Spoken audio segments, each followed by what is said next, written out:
Welcome everyone. So this is our 112th live stream geometry. We've been doing it over 2 years. So there's 3 other people here with me now. And today we are going to take more problems from the Thailand Team Selection Test and the IMO training camp. So if you want to join us in the future, feel free to email me at mgreenb1@gmail.com. We meet every Sunday at 8 a.m. U.S. Central Time. All right, so I will share my screen. Let's take a look. Sorry, not this problem. Let me open up the problem I want. Just a moment.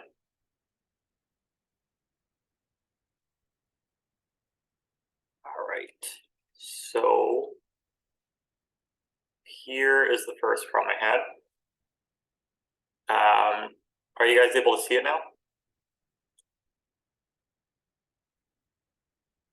I'll assume that's yes. So we have a triangle ABC, and O and I are the circumcenter and incenter. And then we draw the incircle. So let's draw those.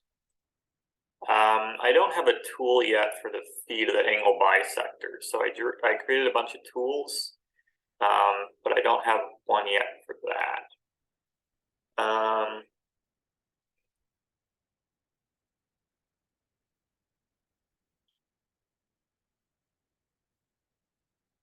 Let's see if this works. Yes. All right. There is the incenter and circumcenter. And we want to draw the feet of the angle bisectors. All right. So why don't I draw it all the way up to the midpoints of the arcs? So these will be P, Q, and R.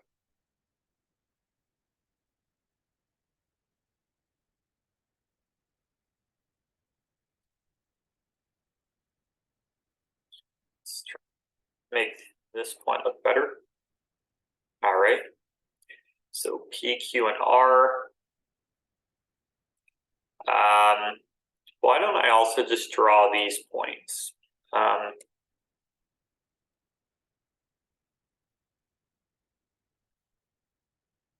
See, I want to just shrink it slightly. There we go.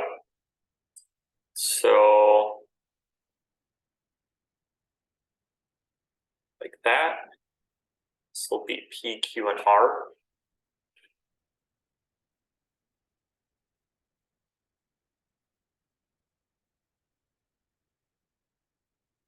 And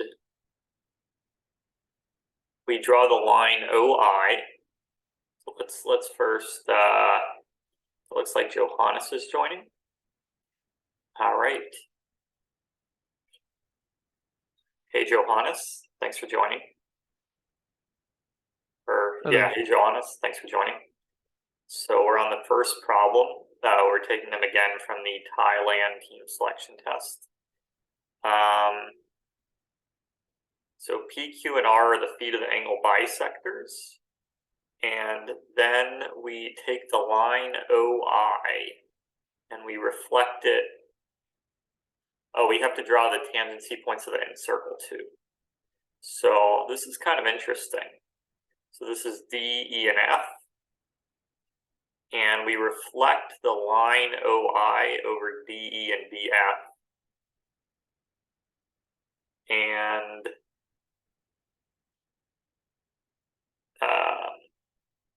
okay, that's kind of interesting. So we have DE, DF. And here's the line. Let's reflect it over both.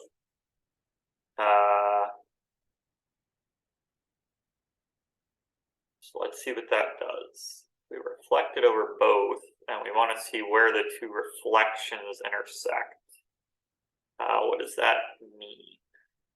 So looks like those reflections meet on the incircle. I don't know if that's obvious. But then not only do we want to show it lies on the incircle, we want to show that PQRK is cyclic. So this is pretty interesting. Is it obvious that this lies on the end circle?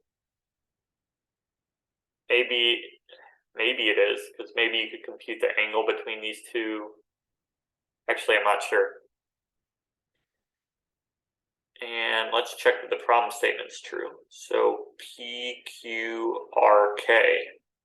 So that's really interesting, because this gives us a criterion for the, basically if you intersect the end circle with the circle through the feet of the angle bisectors, it might be easier to think about it that way. So we could let K be the intersection of these two circles, and then we could show K lies on the reflection.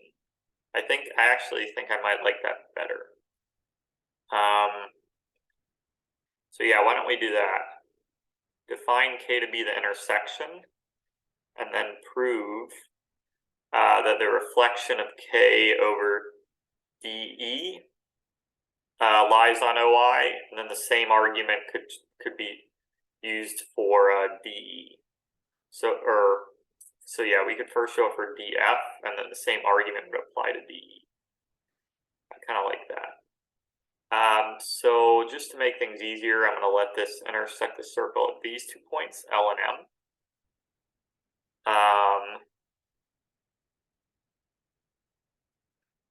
All right. So we want to show the reflection of K over DF lies on line IO.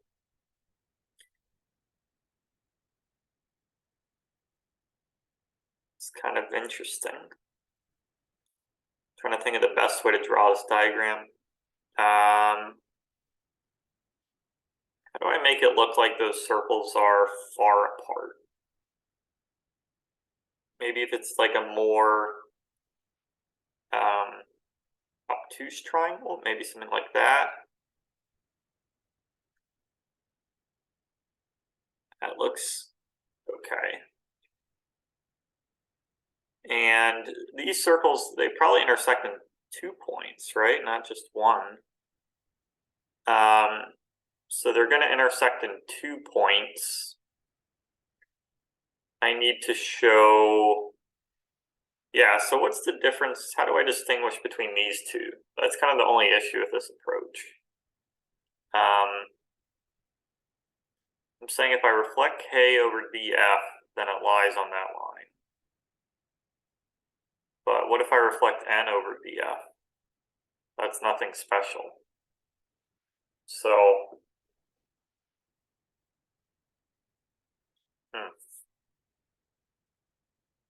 I need to show that one of those 2 points has that property.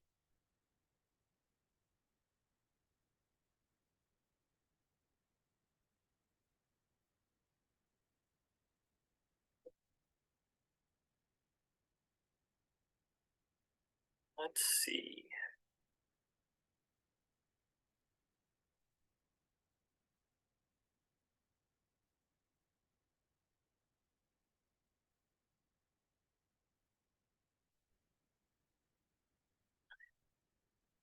Often these problems involving the feet of the angle bisectors are like really hard.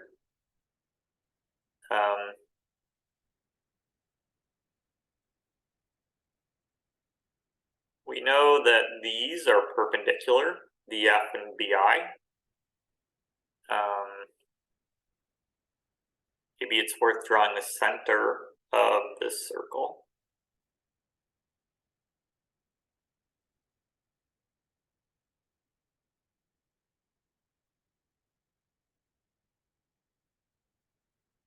But yeah, the tricky thing is trying to distinguish between K and N. So maybe this approach isn't the best. I don't know if that's a reason why it's not good, because it can't distinguish between K and N.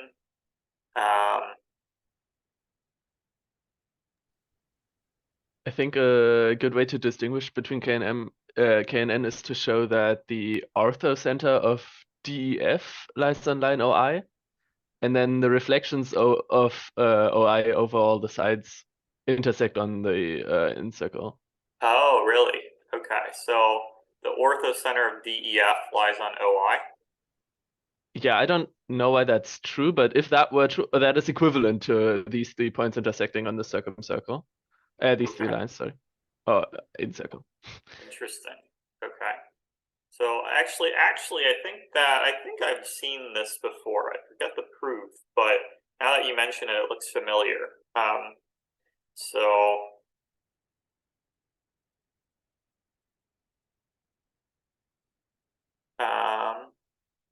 what happened here?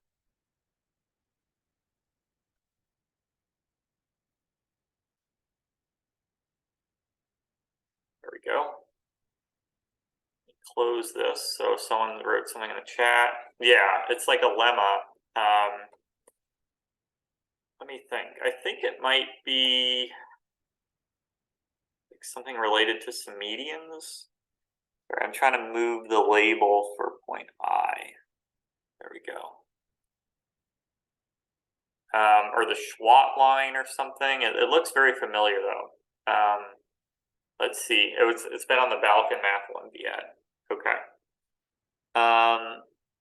So yeah, OI and the orthocenter of DEF. Let's see if we could try to prove that. So that seems like a good lemma worth proving. So we know that if this is the orthocenter, we know that this, so I is the,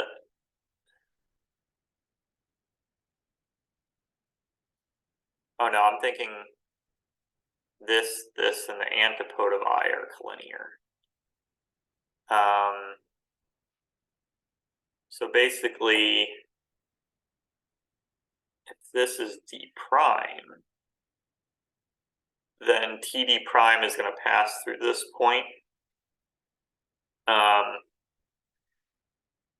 And does that help us show that TI? If we could show that, let's see.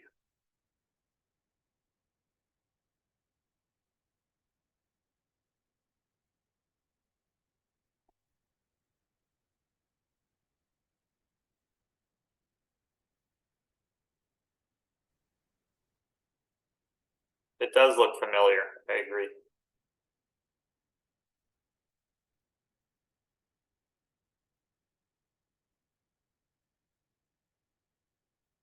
So I don't know if this is helpful, but the orthocenter of a triangle is the circumcenter of I don't know what you call it, the triangle with double sides. So T would be like the circumcenter of that triangle. So basically we want to show the centers of those 3 circles are collinear. But yeah, I don't know how helpful that is. So let's see. BW. So we want to show those 3 circles, their centers are collinear.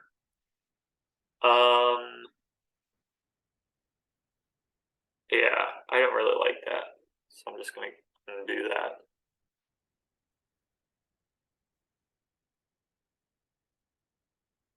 Oh,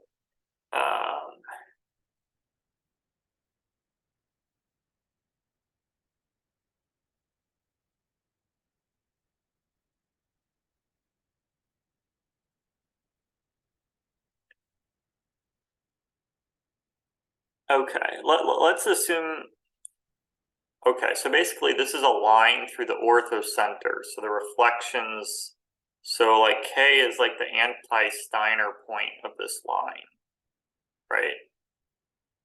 Or we want to show K as the anti-Steiner point.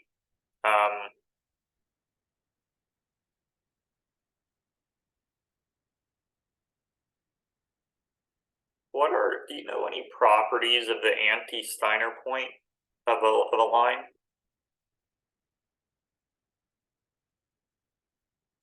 I don't know too much about anti-Steiner points.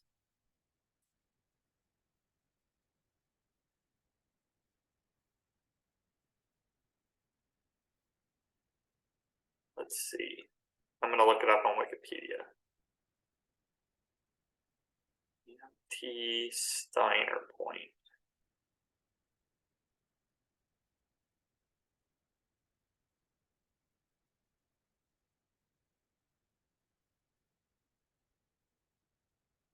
I wonder if K is like the Feurbach point, actually.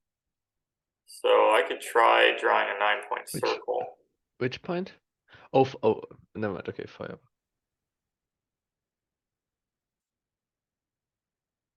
Why did that not work? 9-point circle.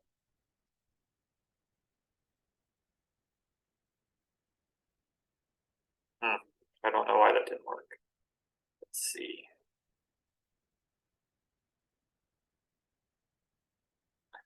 That's not right. Okay, I'll just draw the midpoint. I'll just draw it manually. Thought I had it working. VWC. Whoops, not that point.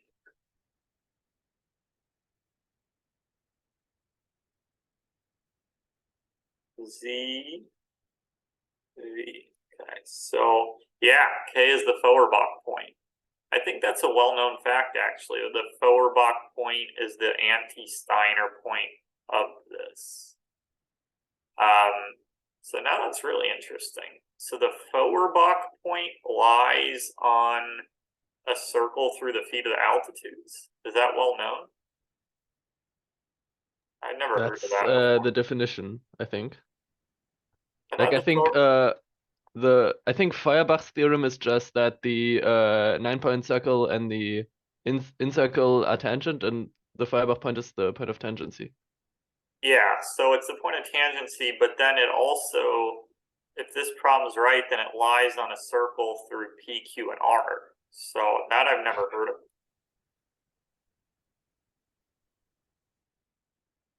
Yeah, that's weird. That's very weird. I feel like I would have heard of that theorem before, but I guess I haven't heard of everything.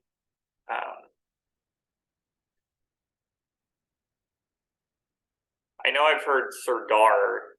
He used to be on the sessions, and I think he's mentioned this fact that the Feuerbach point is the anti-Steiner point of the line OI.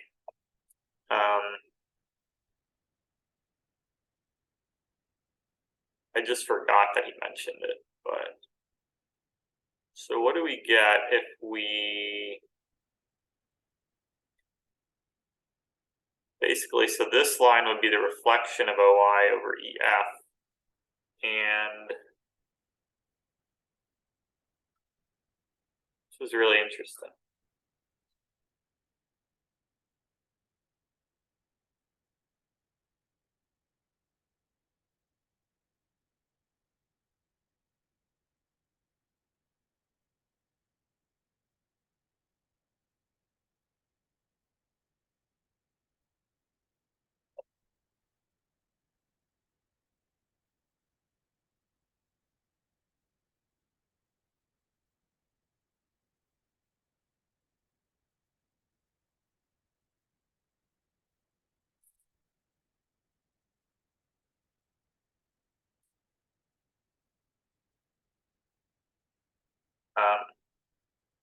Yeah, maybe you could use inversion to show these are collinear.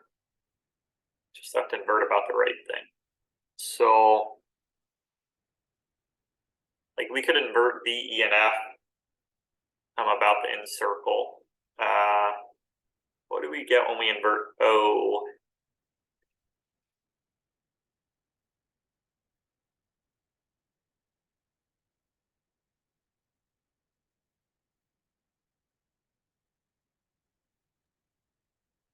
I think the circumcircle becomes the 9-point circle of DEF, and then O becomes the image of I under inversion with respect to that circle.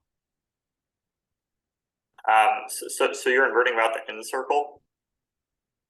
Yeah. Oh wait, and I think that just proves it.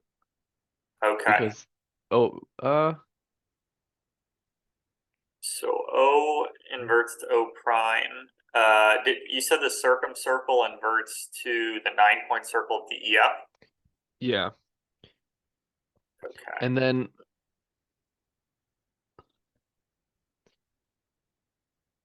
then I O prime and the 9-point center should be collinear.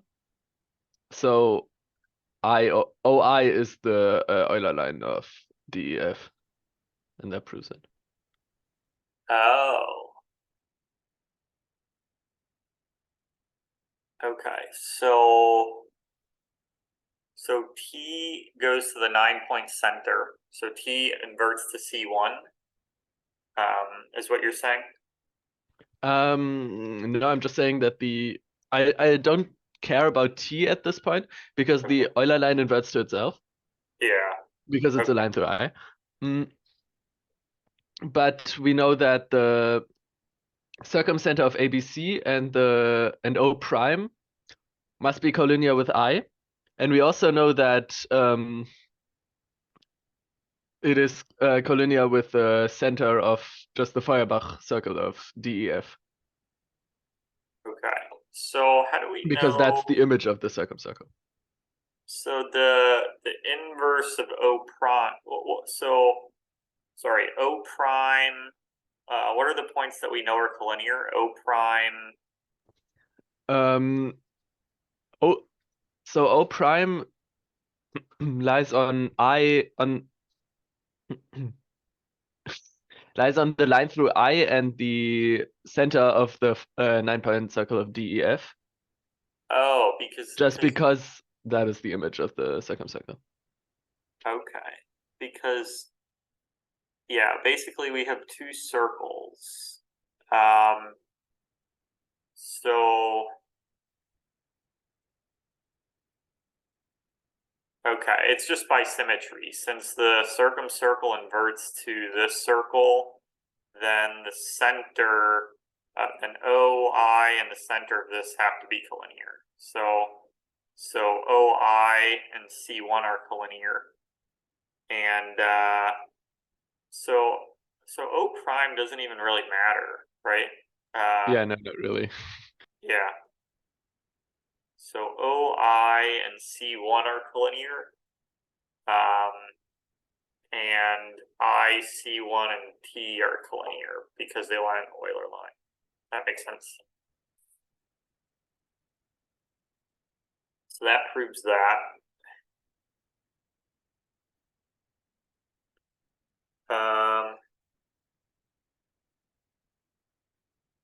Okay.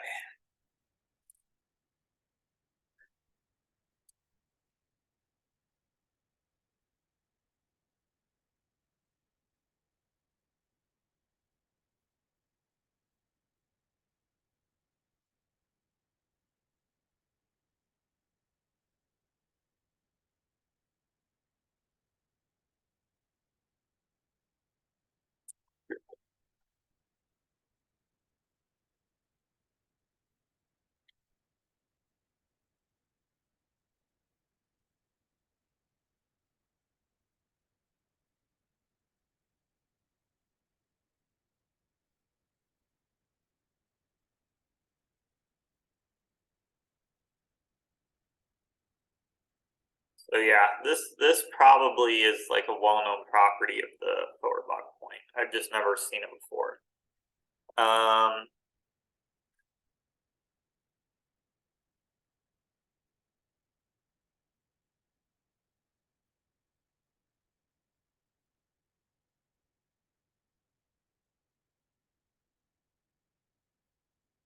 So yeah, I can delete this.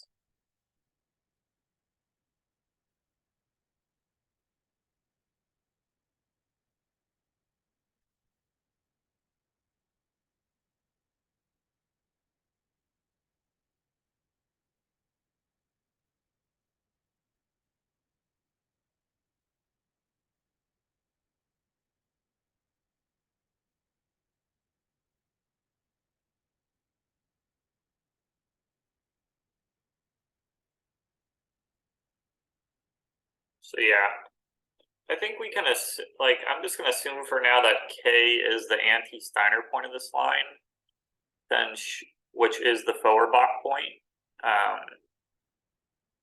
But then showing that it lies on this circle, I'm not sure how to do that. So all three circles, I think, would have to be homothetic, or they look homothetic, right? Like it doesn't look like, well, no, because there's two intersection points, so they're not.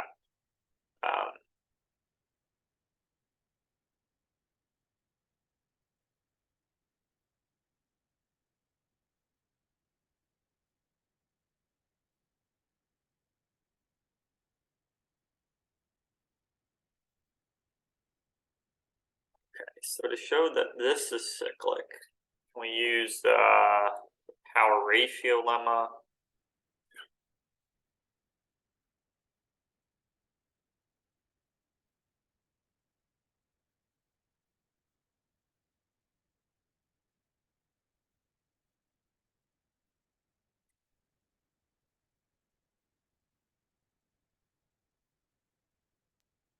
On which circles? What? Which circles do you want to use the ratio lemma on? Yeah, I don't think it really is a good, I don't think it's going to work, yeah. Like, I don't think I could apply it.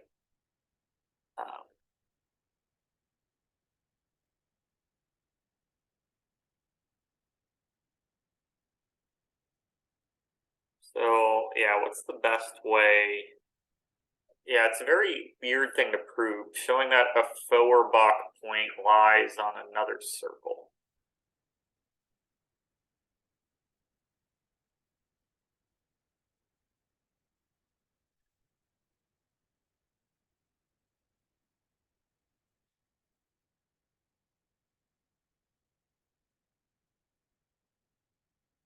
Is there...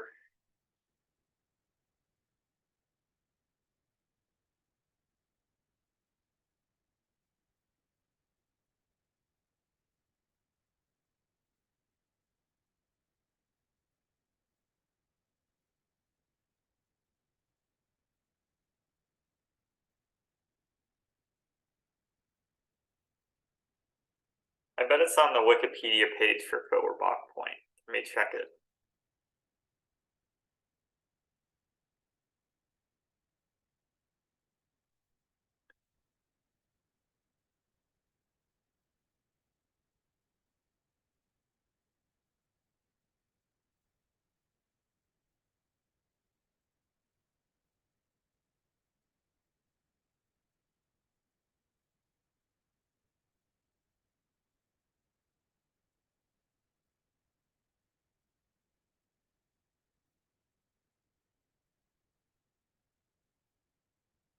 So let me draw the 9-point center.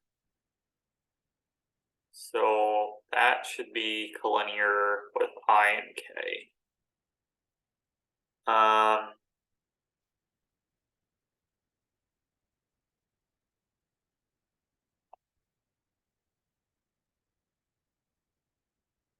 It's not on Wikipedia.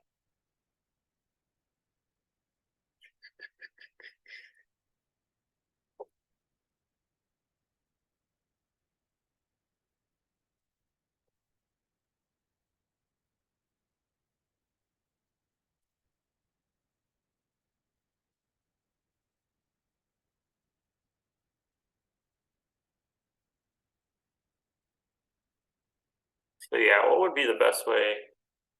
Like we have,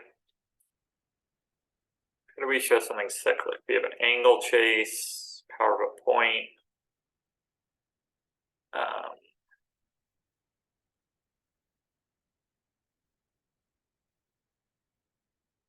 I wonder what we get if we invert this circle about the end circle. Let's try that.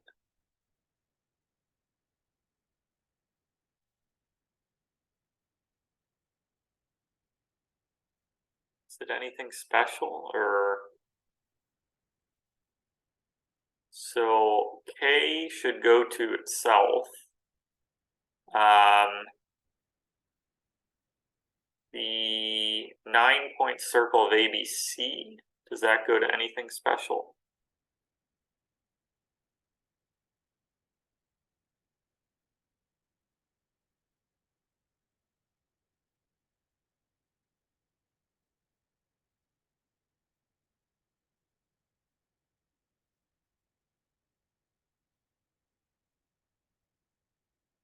See if there's anything special about Q prime.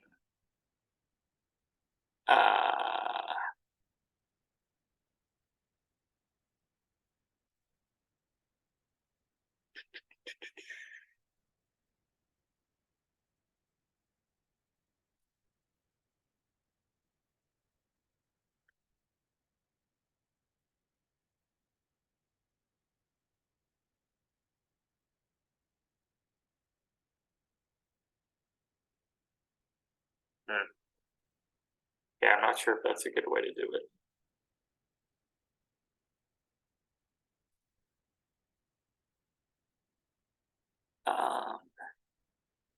If I reflected about, no, that doesn't do much.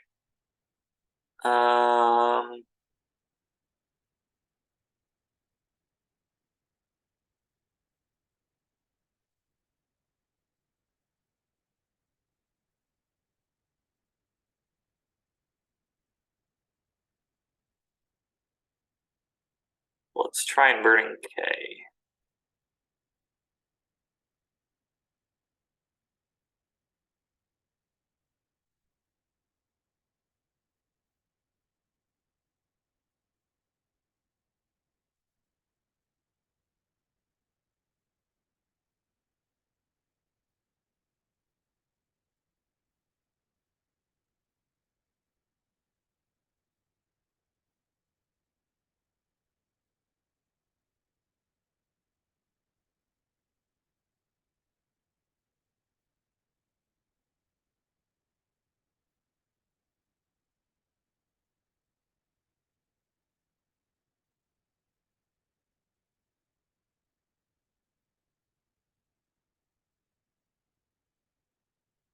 I use the fact that K is the anti-Steiner point somehow by, yeah, maybe that'll let me do an angle chase.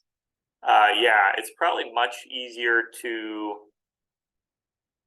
like use the fact that K is the anti-Steiner point to show that that's cyclic. So, like for example, if I let it meet this arc here, then I want to show K PRQ is cyclic. Oh,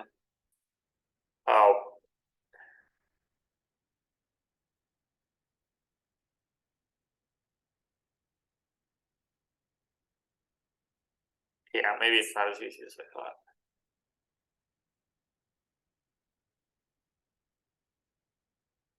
I label that point G1.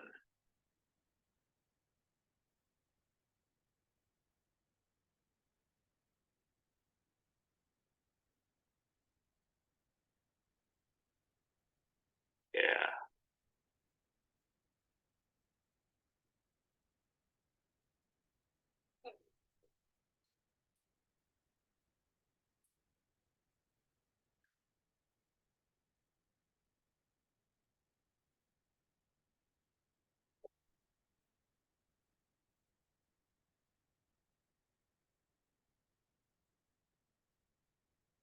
All right, let's try this for like 5 more minutes and then we can move on to the next one. Maybe come back to it.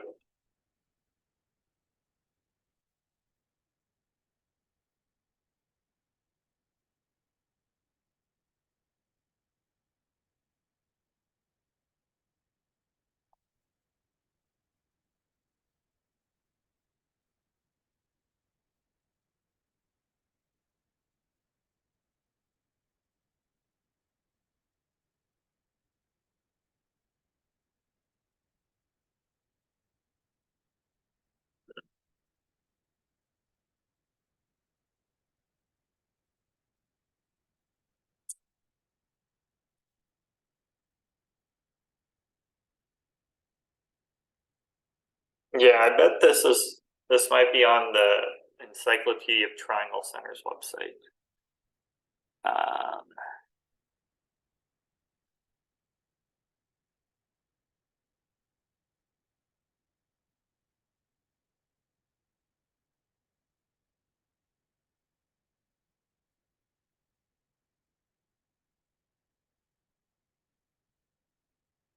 wonder if there's some homothency about K that takes this circle to some other circle.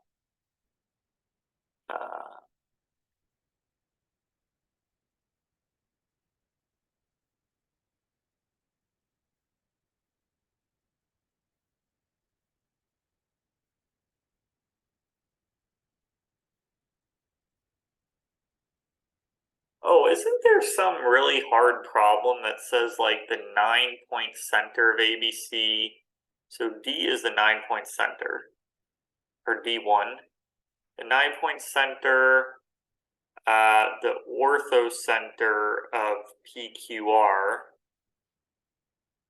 and I think are collinear. So let me draw the orthocenter of PQR. That I know is a really hard problem. So PQR4. So E1, what is it? E1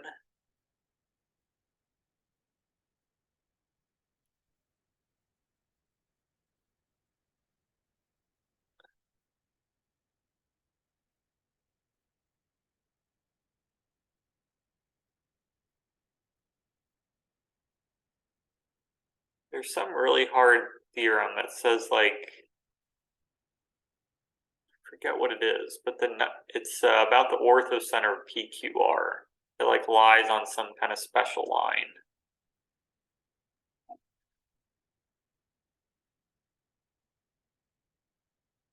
I've done that on my channel before.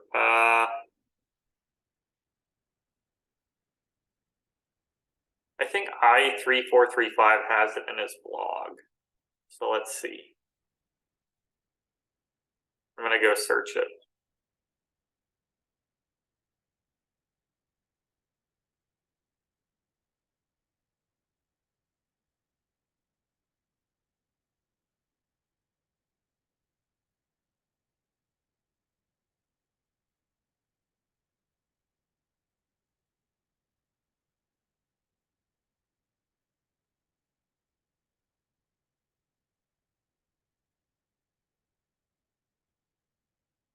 So let's see.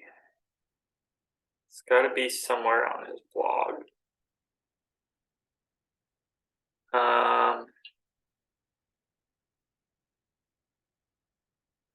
Although it might be a while back.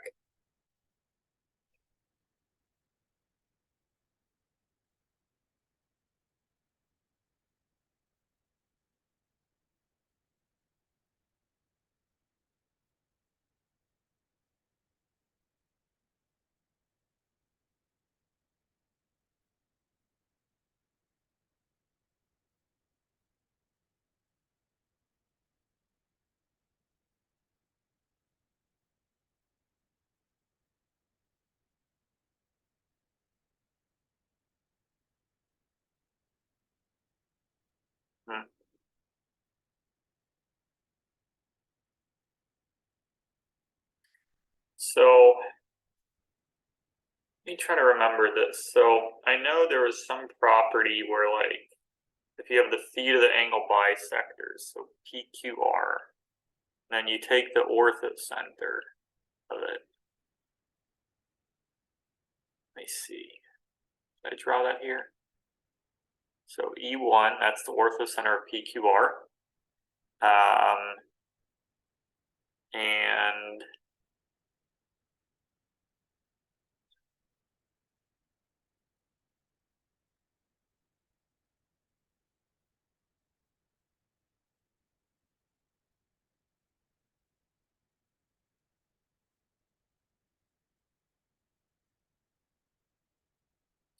somehow there's some line that E1 lies on.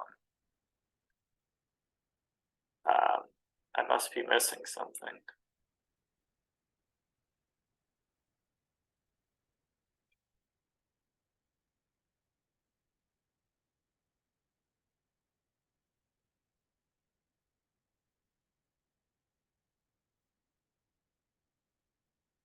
All right, let's move on to a different problem. We can come back to this later. let's see. Oh, whoops, I gotta delete this down here. Whoops. So we have a triangle ABC, and DE and F are the tangency points of the incircle.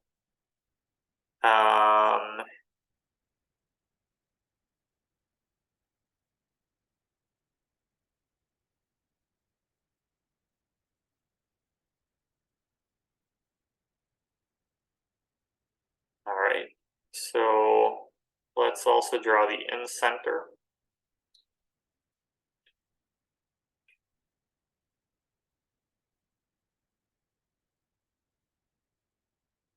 AD, BE, and CF intersect the circle at K, L, and M. So actually, we know quite a bit about K, L, and M. So first of all, these are going to concur at the Gergonne point, but K,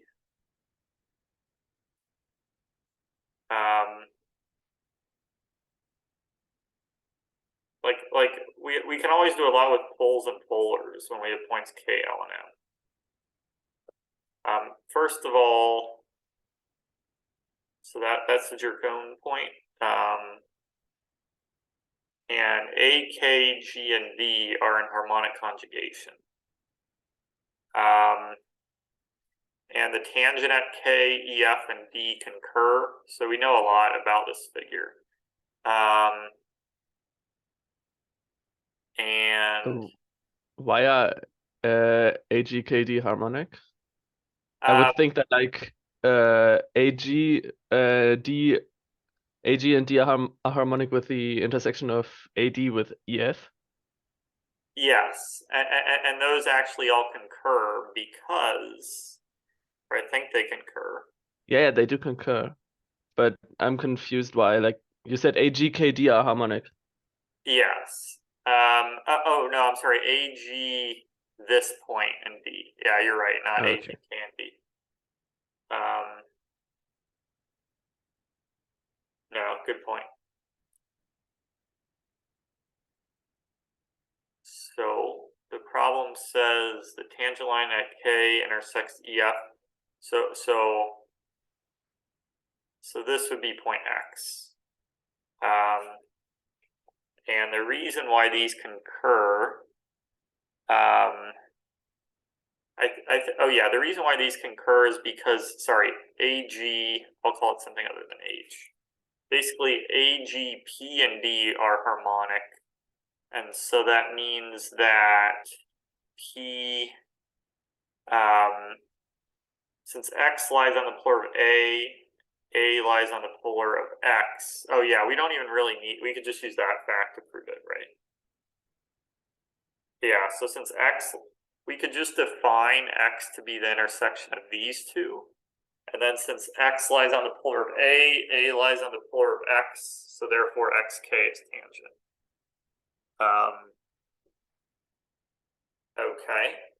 And then this problem then is this problem easy? So yeah, this is just disargs, AD, right? BE, and CF, yeah, are concurrent, so XYZ are collinear.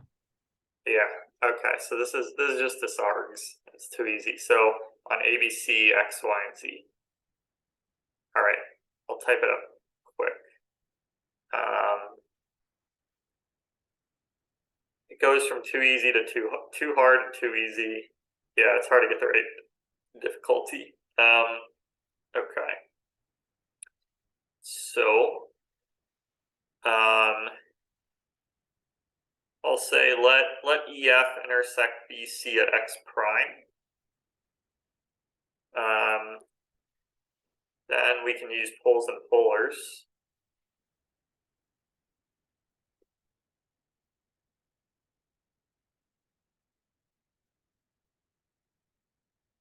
So X prime lies on the polar of A, implies A lies on the polar of X prime.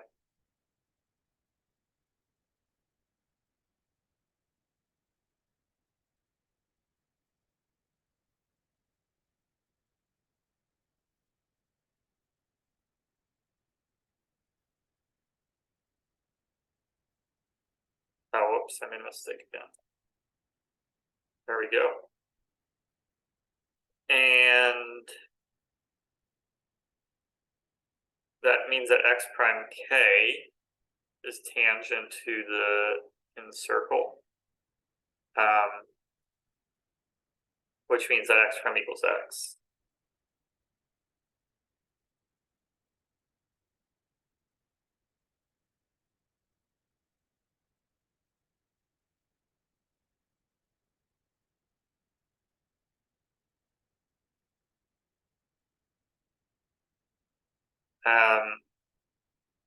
Similarly for y and z.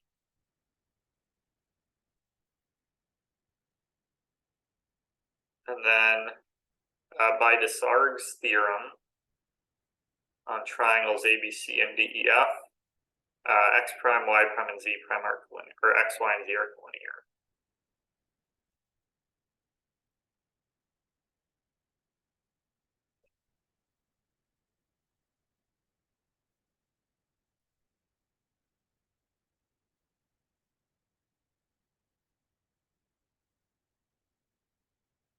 All right, so that was fast. When I first started my channel, this problem probably would have taken me like 3 days, but I know all the tricks now, or some of the tricks. All right, so let's see if this problem looks like it might be harder. It's from 2019, so it's later on. We have a triangle ABC, and we draw the circle. And we draw the tangent at A, and D and E are points on it such that AB equals AE. So, and B and D are on the same side, line AC, so it looks like we drew it right. So that's D. This is E.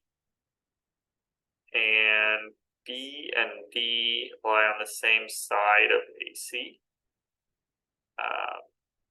The circumcircle of ABD intersects, so I'll just draw on these two. We see where it meets the circle again, ABD, and we see where it meets AC. Okay, so this got a little confusing, but we'll figure it out. So this meets AC at F, and this meets AB at G. And then we draw the common chord of them. And we see where it meets the big circle. I wonder if the common chord is a symmedian. I feel like a lot of times in these problems it is. But we want to see where it meets the bigger circle.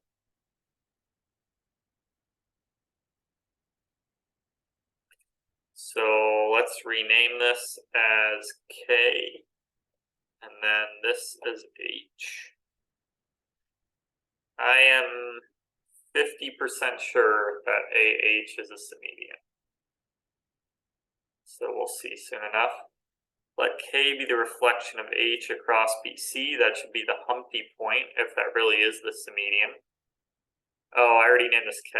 Whoops. Call it, don't want to call it L. We'll call it P.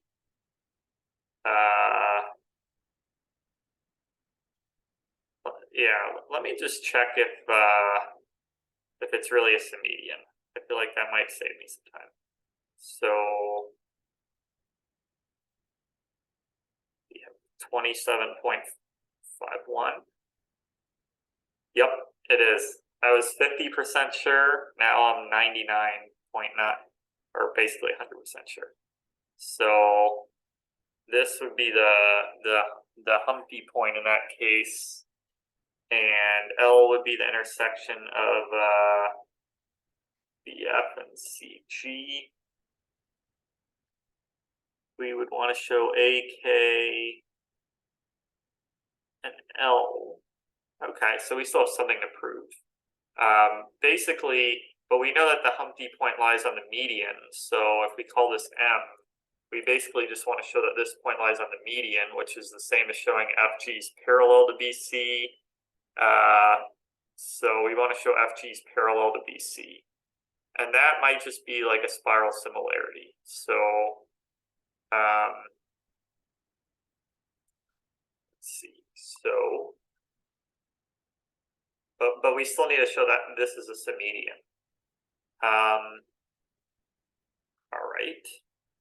So to show FG is parallel, we want to show AG over AB is AF over AC. And let's see.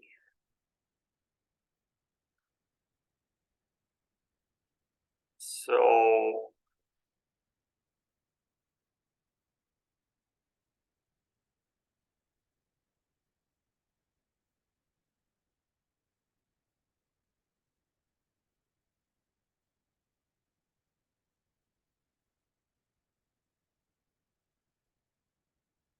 let's see, what spiral similarities do we have? So we have this and this. We meet at A and B.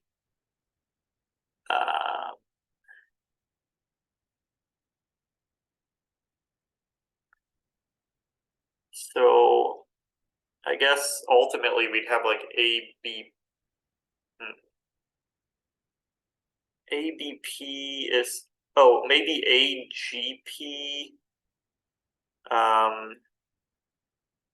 similar to ALC. I'm not sure.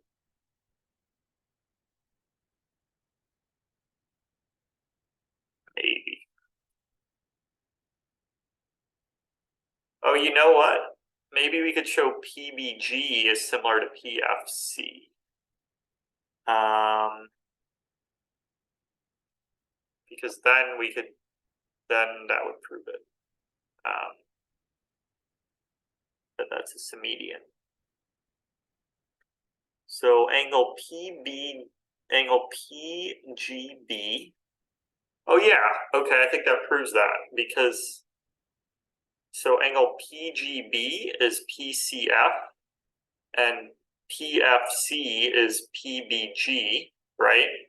So yeah, so PBG and PFC are similar. And so the ratios of the distances from P to lines A, BG, and FC has to be BG over FC.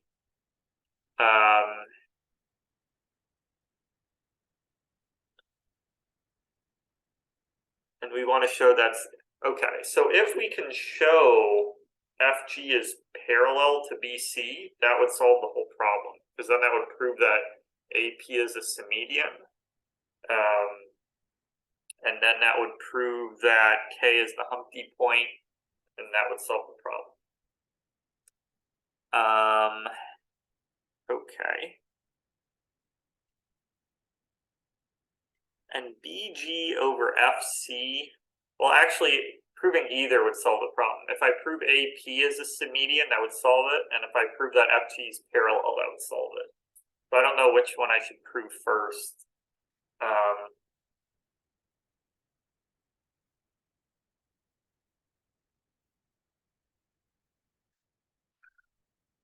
I haven't used that AD equals AF, so we got to use that somewhere. One sec, guys. I'll be right back.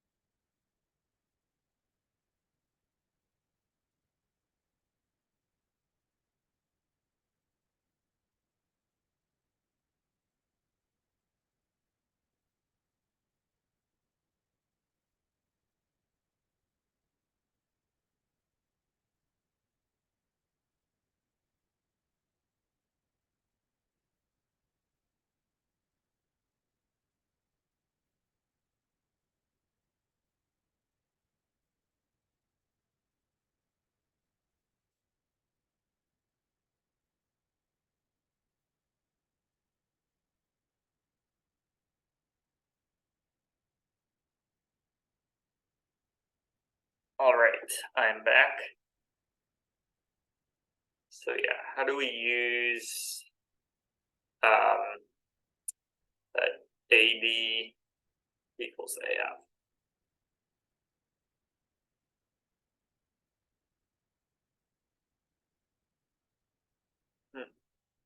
Or AD equals AE?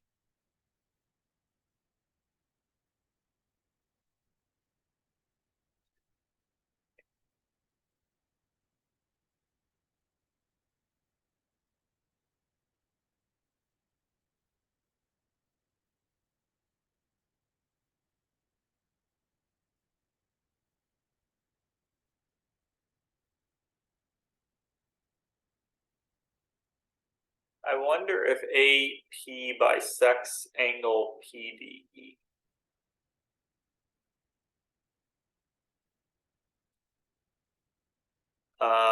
Maybe it. I don't think it does actually. No.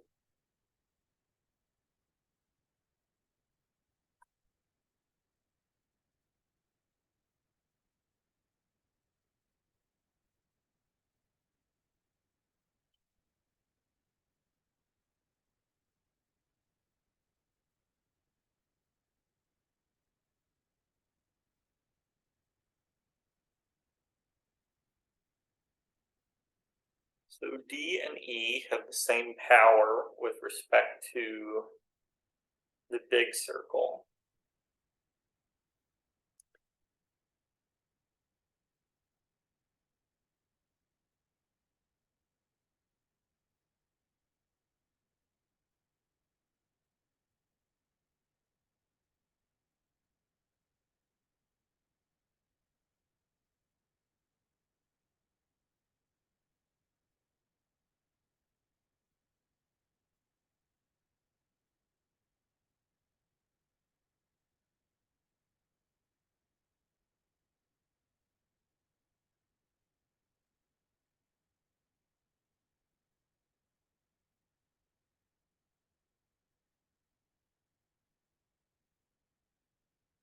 I think the simplest way to solve this is to show that FG is parallel to BC.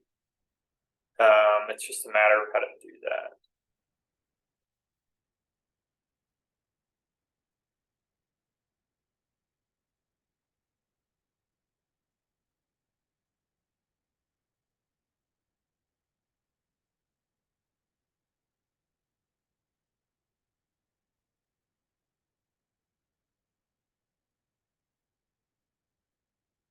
So let's think about this. So angle DAB equals angle AFB, right? So sine DAB over DB. I was going to try to use the law of sines.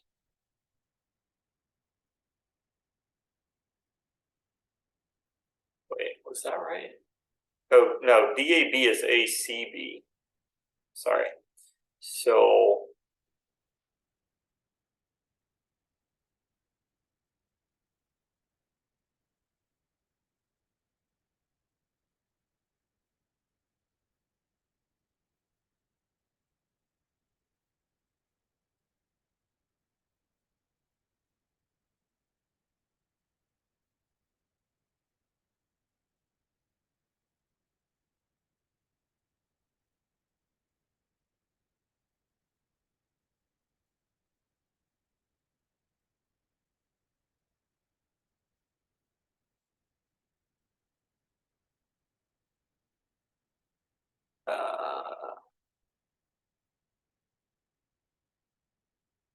yeah, I'm just trying to think of ways to use that dA equals A.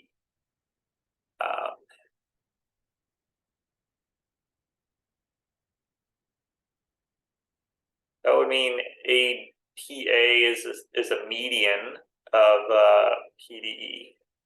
I wonder if PK is like a symmedian of it.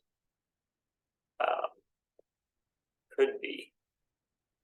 So let's check that out. So we have APD and EPK. And I don't think they're equal. No.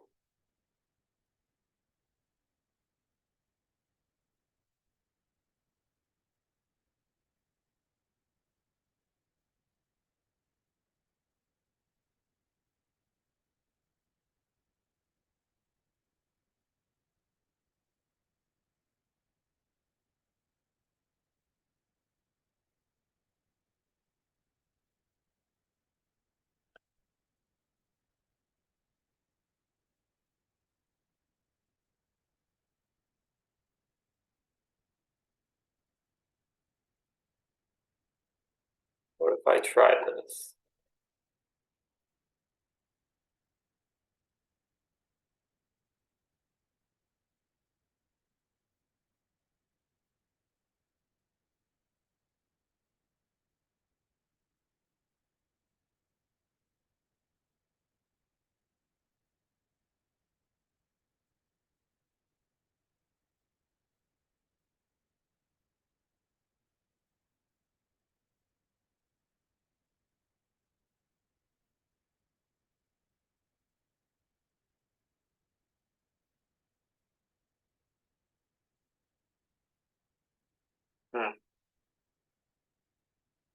Um,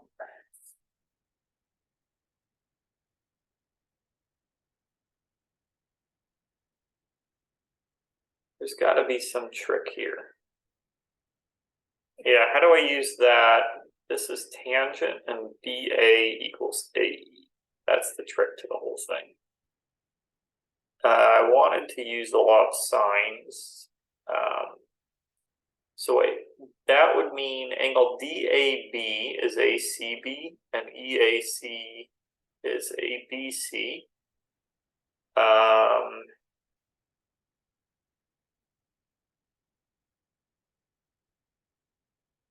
Yeah, there's got to be some trick that I'm missing.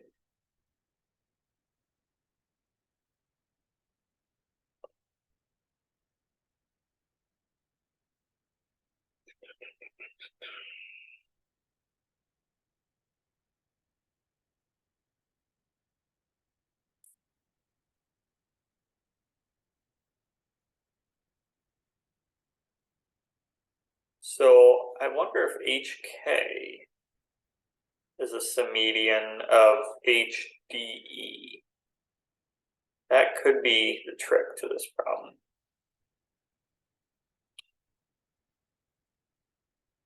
Let's see. 13.5 and 6.53. Okay, so it's not.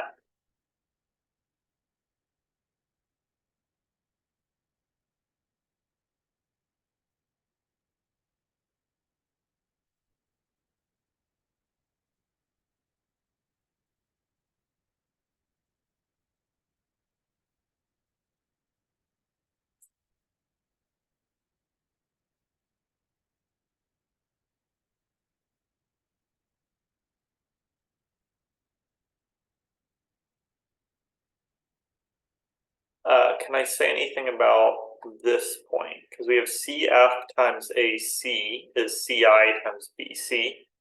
And then we have BG times BA is BJ times BI, or BJ times BC. And then you could divide those two to get like CI over BI. Sorry, like CI over BJ. If we can show that that's like AB over A or AC over AB squared, I think that would solve it. So I wonder if AI and AJ are isogonal. Let's check. So that would be 12.98, and no, they're not isogonal.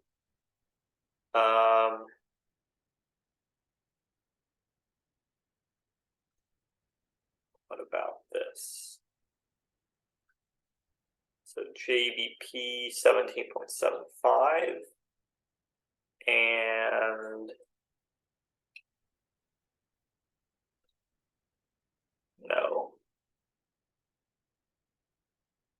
could try this. No. Oh, but this almost looks, I wonder if this is an isosceles trapezoid right here. So let's check that. Yes. Okay. So that would be that looks like it could be a key step. So can we show GFIJ as an isosceles trapezoid?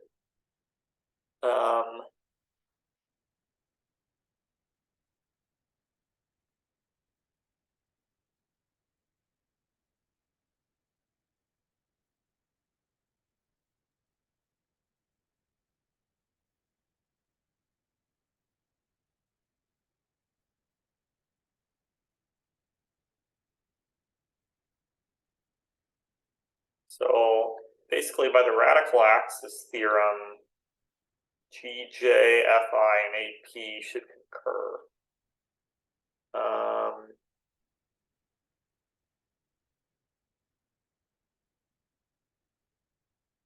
Let's think about that. Maybe it's just an angle chase to show it's an isosceles trapezoid. That would prove the parallelism. Because angle GJC is 180 minus GAC. Yeah, because GJC is 180 minus GAC. And same with FIJ. That's 180 minus angle A also. So we know that these angles are equal. Okay, so that's the first step in showing it's an isosceles trapezoid. But we still need to show like Fi equals GJ. So for that might be where we start to use that AE equals AE.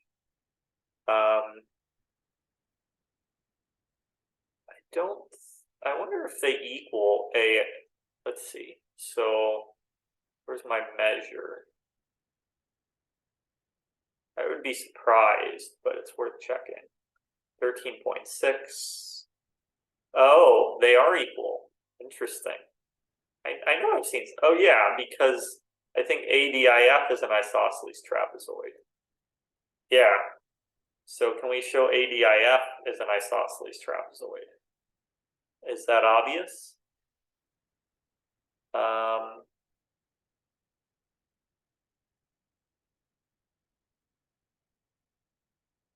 Probably, because angle IFC is ABC.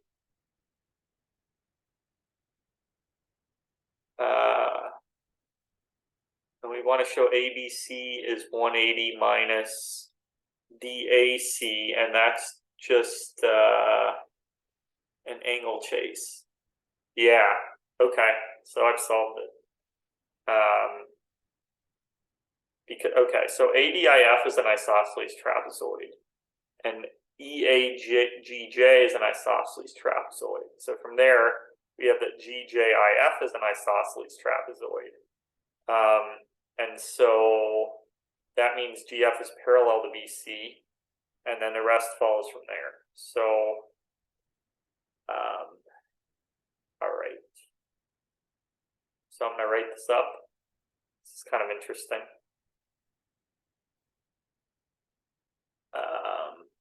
So I'll just start out by saying label the points as shown.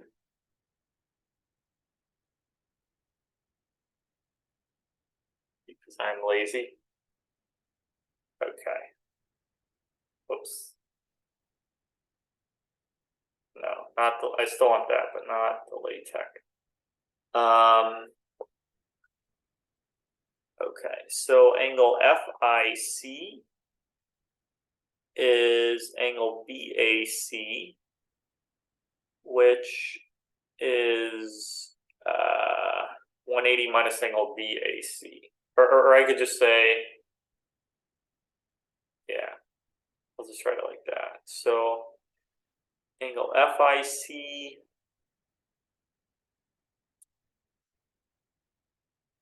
is angle BAC, which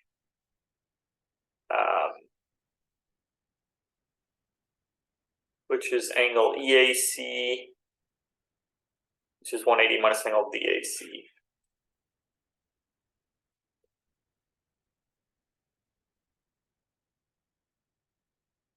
All right. And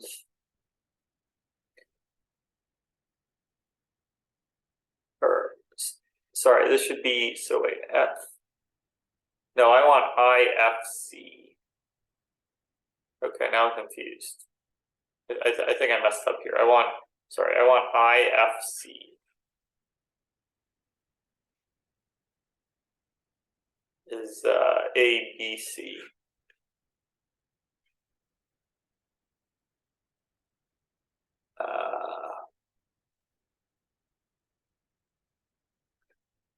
Yeah, like that, which is 180 minus DAC. So I'll write it like this. Well, yeah, so if we know that, then that implies that ADFI is an isosceles trapezoid. Or ADIF is an isosceles trapezoid. And that means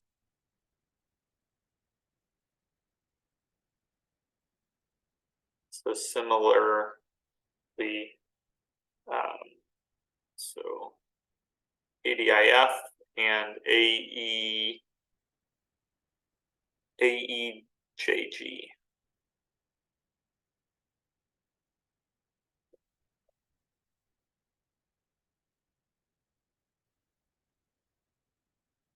So we have GJ equals AE equals AD equals FI.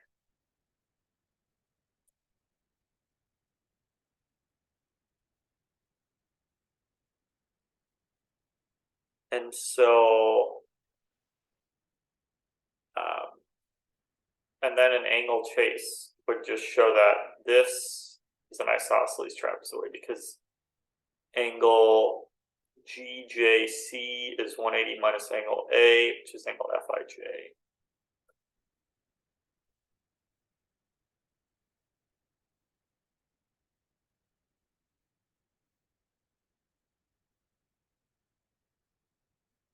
Isosceles trapezoid.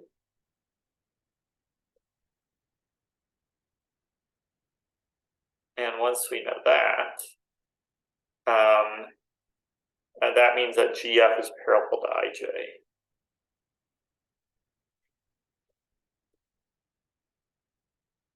Or parallel to BC, I'll say.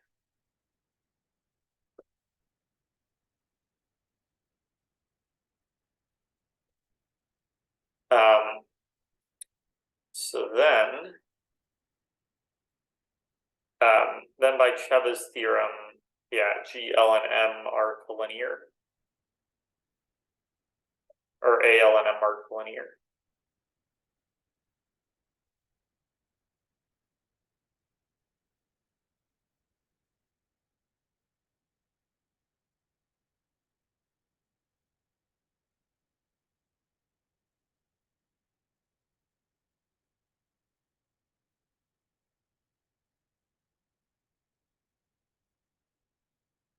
And then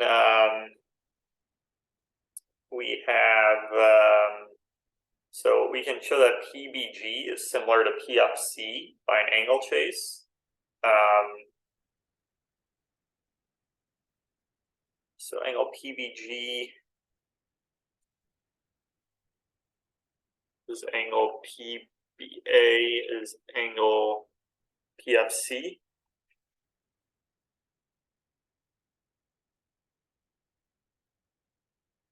And then similarly, the angle PCF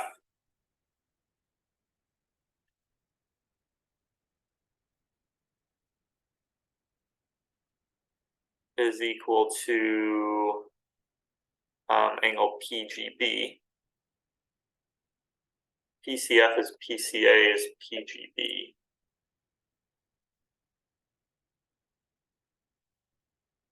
PBG, and that means that those triangles are similar.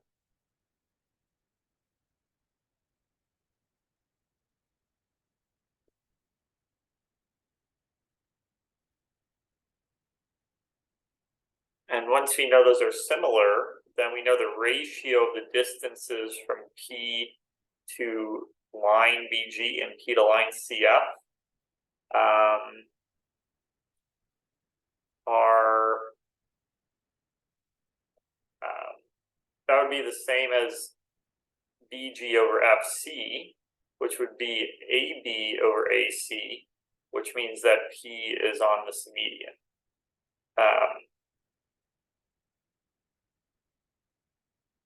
So I'm going to use the distance notation.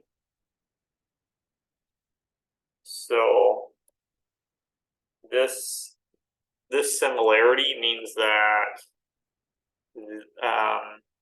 so I've used this argument before. That's how I was able to think of it so fast. So the distance from P to AB over the distance from P to or I'll say P to BG over the distance from P to CF is equal to BG over CF because of the similarity. And that's equal to AB over AC because of the parallelism. And it's a well-known fact that if this distance fact is true, then that means that P lies on the A symmedian.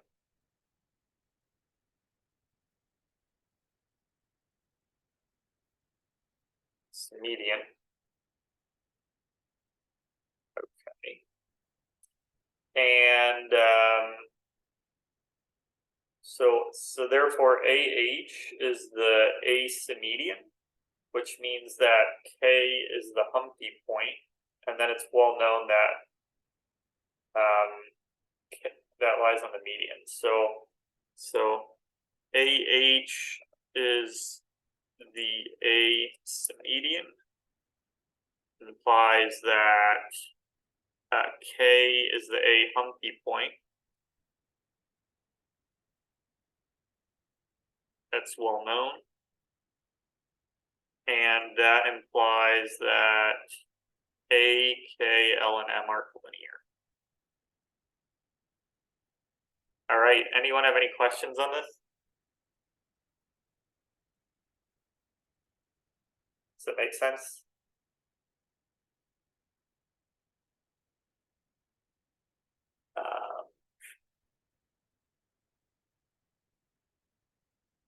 Let's see.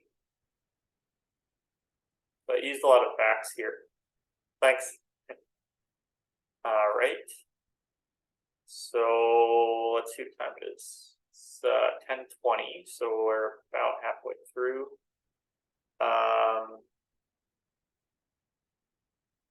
We have a chord not passing through the center of a circle.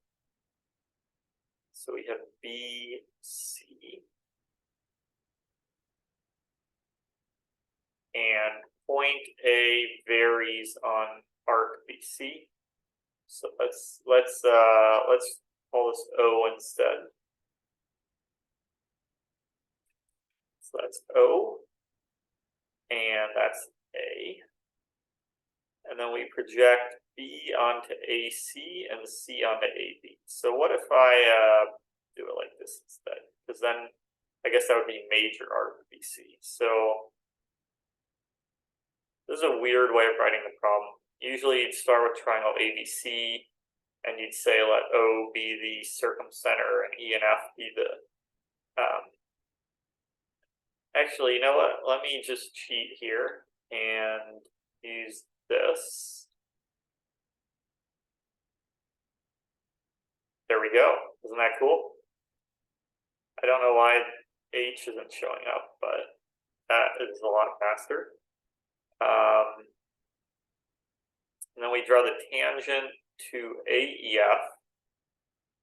the tangents at E and F, and they intersect at P.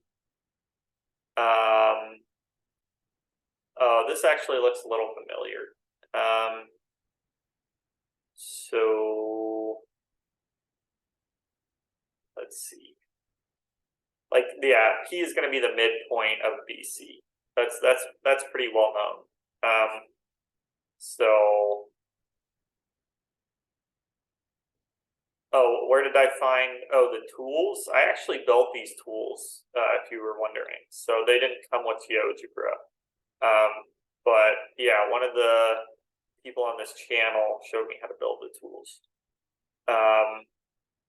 So yeah, I mean, it's kind of well known that if you take the midpoint of BC, then PE and PF are tangent to the circle. Yeah, the proof is a pretty easy angle chase.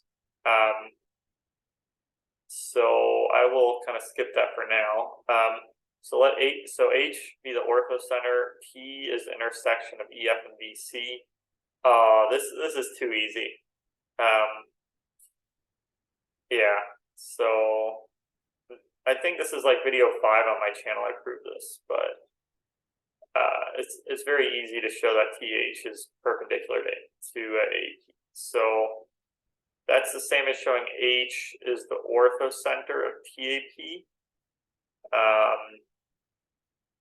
There's a couple ways to do it. So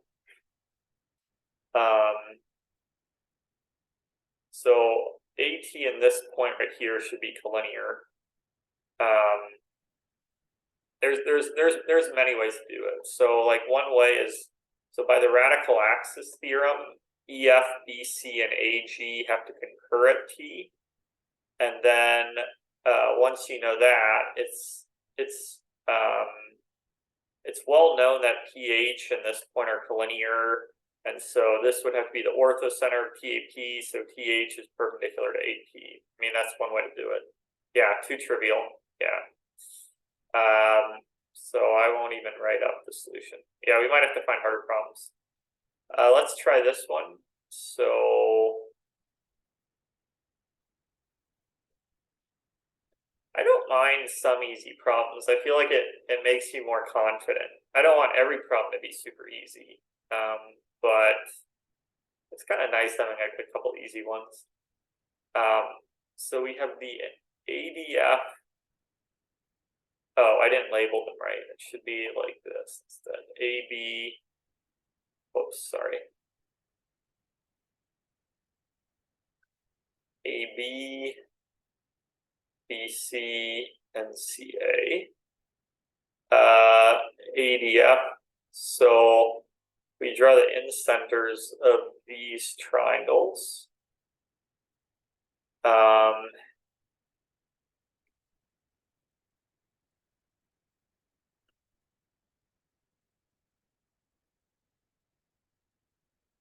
Although I think this might be kind of easy too, actually.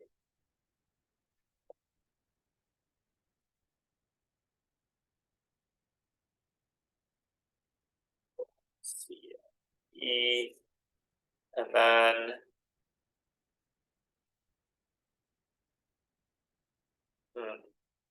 this is kind of interesting. So this is OA. Let me make it capital A just because that's how it is in the problem. OA. OB and OC. Do you want to show that OAE, OBF, and OCD are current? So this, this is just the Sarg's theorem. It's too trivial. Yeah, these problems are too easy. Okay, so that is just Sarg's theorem on OAO, because OAOBOC, the sides are mutually parallel to DEF. So the Sarg's theorem says that those are concurrent. Okay, this looks like a longer problem, so maybe it will take us If we solve this one, I can go search for some more problems, but hopefully this one is harder. This was 2019, so let's see. This one was 2019, and it was a little bit harder, so we'll see about this one. I'm having some trouble maximizing my screen.